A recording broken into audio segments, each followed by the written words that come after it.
राजाधिराज सद्गुरुनाथ श्री भाऊराजाय नमः।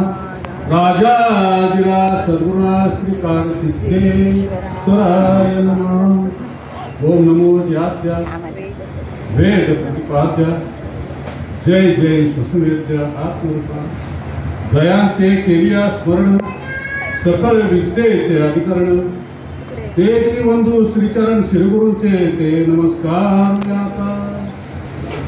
स्वामी महाराजांना वंदन करून सर्व भाविकांना माझा साष्टांग नमस्कार। आज मकर संक्रांत आहे, सर्वांना मकर संक्रांतीच्या हार्दिक शुभेच्छा। तिळगुळ घ्या आणि गोडगोड बोला। माझं शब्दरूपी तिळगुळ घ्या आणि शब्दरूपी गोडगोड बोला। गोडगोड म्हणजे समोरून बोलायचं, पाठीमागून सुद्धा बोलायचं आणि सतत गोडगोड बोलायचं, सदा गोडगोड बोलायचं, त्याला खरा अर्थ नाही का। कुंभमेळा मला वाटतं 12 वर्षांनी कुंभमेळा, महाकुंभमेळा त्याला म्हणतात। समुद्र मंथनातून जे अमृत म्हणजे दैत्य आणि देवांचं ज्याला लढाई झाली त्याच्यातून ते अमृत पडलं आणि जिथे जिथे पडलं तिथे ते कुंभमेळा होतो नाही का। हा कुंभमेळा जवळजवळ 12 वर्षांनी झाला। काही लोक म्हणतात 144 वर्षांनी झालेला आहे हा कुंभमेळा।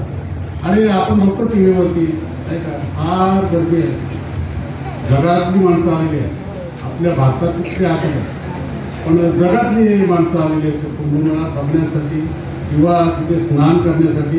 प्रयागराज त्रिवेणी संगम, गंगा यमुना आणि सरस्वती गुप्त आहे बरं का।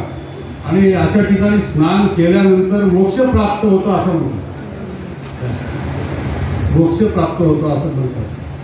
बघा कुंभमेळा जो आहे आपला किती छान कुंभमेळा आहे। मनगती सायस जावे मनांतरा सुखे येतो घरा नारायण। हा कुंभमेळा असा आहे, सिद्धरामेश्वर आश्रम, सिद्धार्थनगर, गोरेगाव पश्चिम। केवढा मोठा कुंभमेळा आहे नाही का।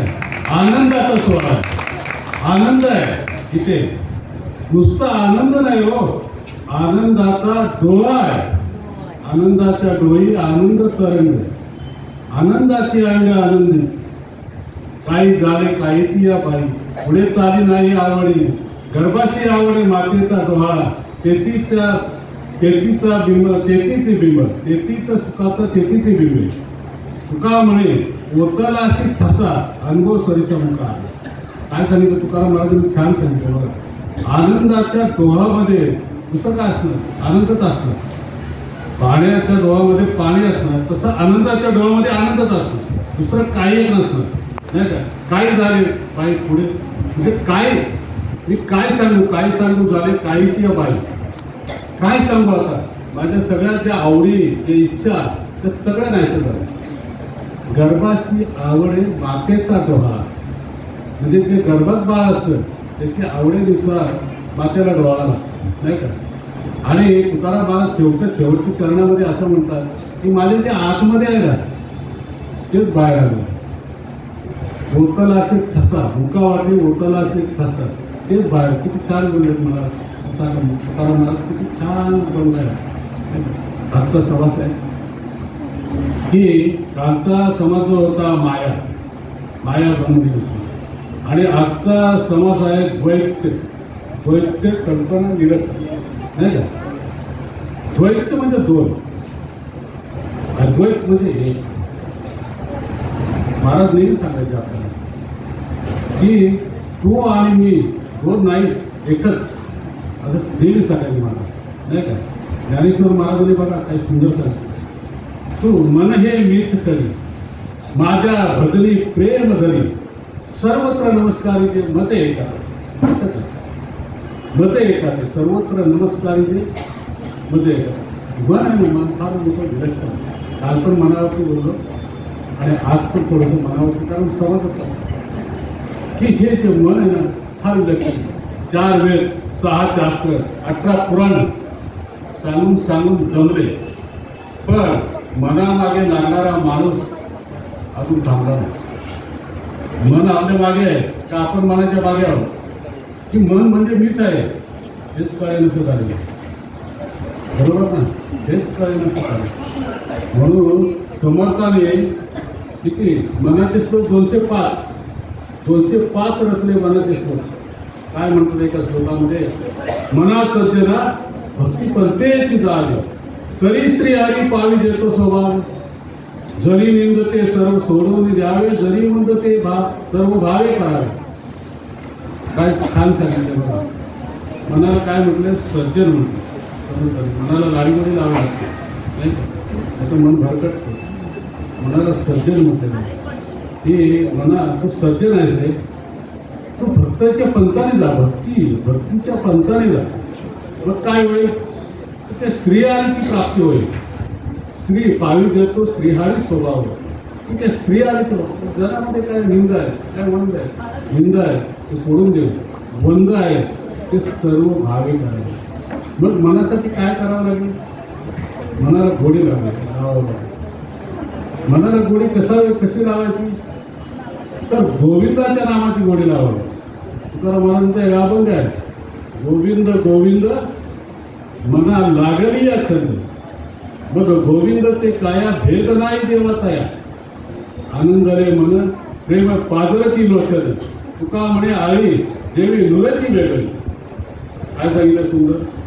जर गोविंदाचं मनाला वेळ लागलं म्हणजे छंद लागला तरी काया जे आहे ती गोविंद स्वरूप होईल नाही का? आणि त्याच्यात आणि माझ्यात काय, एकदा काय जर गोविंद स्वरूप झाली तर त्याच्यात आणि माझ्यात फरक तो काय राहिला? काय नाही, तो आणि मी एकच राहतो. तुका म्हणे आई जेवी नुरची वेगळी. त्याच्यातून काय करण्यामुळे मनावरती आनंद रे म्हणून प्रेमी पाजर की लोचन, डोळ्यातून अश्रू येतो आणि मन कसं आनंदित होतं. तुका म्हणे आई जेवी नुरेची वेगळी.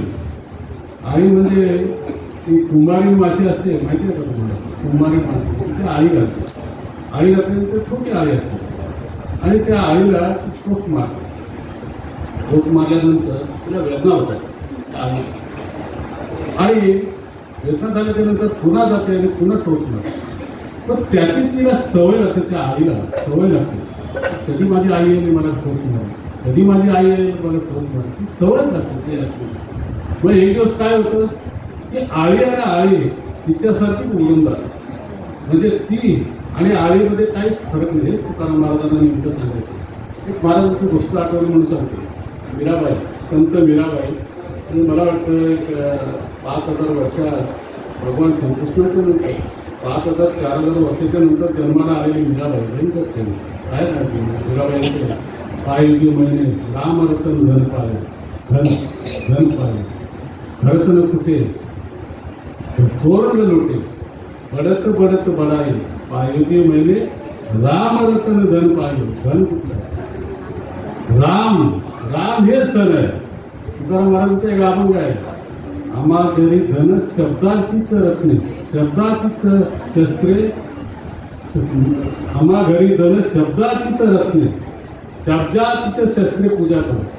शब्दाची आमच्या जीवाचे जीवन, शब्द वाटू धन जन लोक. तुका म्हणे पहा शब्दाची हा देव, शब्दाची गौरव पूजा करू. काय छान सांगितलं. शब्द आमचे शब्द. मीराबाईची गोष्ट सांगतो तुम्हाला की तिच्याकडे एक दासी होती. मीराबाईच्या म्हातारी पाहिजे होती दासी. म्हणजे असं महिन्याचं वगैरे असं पूर्वी ठेवायचं नाही, ते काम करणारे अशी दासी राजघराण्यामध्ये, मीराबाई म्हणजे राजघराण्यावरती नाही का? तर ती दासी होती आणि तिचं काम करायचं सगळं. तिची आवडती दासी होती मीराबाई. महाराजांना खूप गोष्ट सांगायची आपल्याला. महाराज नेहमी गोष्ट सांगायची. तर बघा आठवतं काय बघा तुम्हाला. तर त्या दासीचा मुलगा तिच्या बरोबर आला होता. 22-25 वर्षाचा मुलगा होता आणि तो आला होता त्याच्याबरोबर. त्याने त्या मीराबाईला पाहिलं आणि पाहिल्यानंतर साहजिकच मीराबाई अत्यंत सुंदर होती. संत मीराबाई फार सुंदर होत्या आणि त्याचा जीव धरला तिच्यावर. आणि हिच्याशी माझं जर लग्न झालं तर फार बरं होईल नाही. म्हणून आईला म्हणतो, म्हातारी आईला म्हणतो की मला मीराबाई फार आवडलेली आहे आणि मला तिच्याबरोबर लग्न करावं असं वाटते. ती म्हणाले, अरे आपण आपली लायकी काय आहे, आपण दासी आहोत हे जर समजलं त्या राजघराण्यामध्ये तर आपल्याला मारून टाकतील. असं कधी आता बोलायचं तर बोला, परत असं बोलू नकोस. असं करून बरं दिवस गेलं की दासी आहे ना आता जशी अशी सुटत. मीराबाई म्हणाल्या की मी तुला चांगलं चांगलं खायला देतो, तू अशी का होत चाललेली आहेस, काय कारण आहे. महाराज म्हणायचं ना, काय सांगू कर्म. मी म्हणायचे काय सांगू कर्म, असं सगळे म्हणतात. तर तिने सगळं सांगितलं, नाही असं असं माझ्या मुलाचं. ठीक आहे, त्याला बोलव ना करायचं. मग मी त्याच्याबरोबर लग्न करतो, मी काय आलं त्याच्याबरोबर लग्न करायला, म्हणून बोलव. त्या मुलाला बोलवलं, त्याला विचारलं की मी तुझ्याबरोबर लग्न करायला तयार आहे. मीराबाईंनी सांगितलं, पण एक काम करायचं, माझी एक अट, मला एक अट नाही, मला 100 अटी मागली, तुझ्याबरोबर मला लग्न करायचं. ठीक आहे. हा समोर जो दिसतोय झाड आहे ना, त्या झाडाखाली बसायचं आणि मी सांगतो तसं म्हणायचं म्हणतो, श्रीकृष्ण गोविंद हरे मुरारी हे नाथ नारायण वासुदेव. असं 7 दिवस म्हणायचं, अन्न पाणी न घेता. म्हणाल हो म्हणे. मग त्याने ती सुरुवात केली, हे कृष्ण हे श्रीनाथ कृष्ण हरे मुरारी हे नाथ नारायण वासुदेव. असं म्हणता म्हणत गेला. 1 दिवस झाला अन्न पाण्याची वेळ, 2 दिवस झाले अन्न पाण्याची वेळ, 3रा दिवस झाला अन्न पाण्याची, 4था दिवस झाला. त्याला कळत नाही. शेवटी काय झालं, ते म्हणता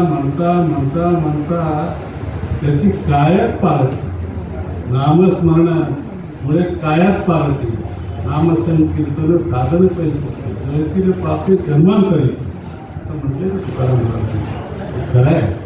तर त्याची कायात पालटली. मीराबाई माळ घेऊन उभी राहिली त्याच्यासमोर आणि सांगितलं, मी तुझ्याबरोबर लग्न करायला तयार आहे, तू काय अन्न पाण्याशिवाय हे नाम जपलंस, नामस्मरण केलंय तर मी तयार आहे. तो खाली उतरला, तो म्हणाला, तू माझी आई आहेस आणि पाया पडला. गोविंद गोविंद लागली या छंद, मग गोविंद ते काया भेद नाही देवाचा, आनंदले मन प्रेम पादरती लोक. का म्हणे आहे देवी गुलेची वेगळी. बघा, नामस्मरणामध्ये कुंभमेळा तीर्थयात्रा हे सगळं ठीक आहे, पण या नामस्मरणामध्ये किती ताकद आहे. नराचा नारायण होतो नाही का.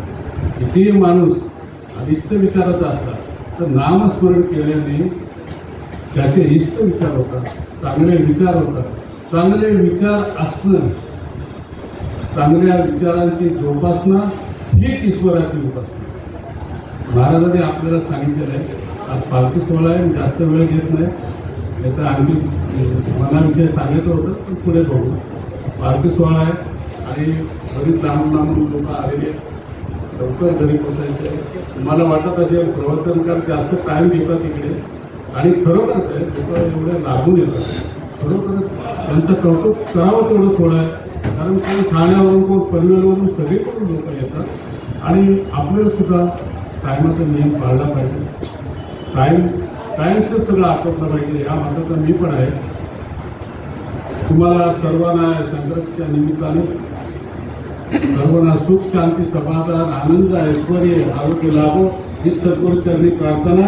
राजाधिराज सद्गुरुनाथ चित्तराजेश्वराय नमः. राजाधिराज सद्गुरुनाथ श्री भाऊराजाय नमः. राजाधिराज सद्गुरुनाथ श्री कारसिद्धेश्वराय